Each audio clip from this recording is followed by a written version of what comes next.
益生菌係維持腸道健康嘅重要夥伴，佢哋唔單止幫助消化，仲可以增強免疫力。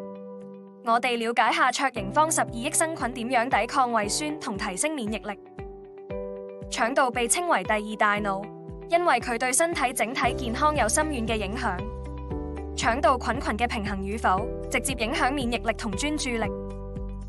卓盈方12益生菌包含12種唔同嘅益生菌，透過調節腸道菌群，幫助維持腸道微生態嘅平衡。其中，長雙歧桿菌被譽為輻射終結者，可以修復抗生素破壞嘅菌群生態，建立病原菌嘅防火牆。而瑞士乳桿菌就係胃酸生存專家，可以突破胃酸屏障，幫助分解乳糖同搬運營養。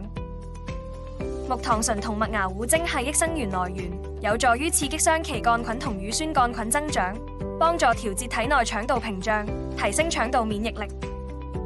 卓盈方12益生菌包含益生元，唔單止可以幫助消化，仲可以增強免疫系統，抵禦疾病。此外，添加嘅水果同蔬菜萃取物可以改善腸道健康，緩解便秘同挑食問題，效果更加顯著。鍾意今集內容嘅話，記得分享、讚好同訂閱卓盈方官方頻道。我哋下集再見。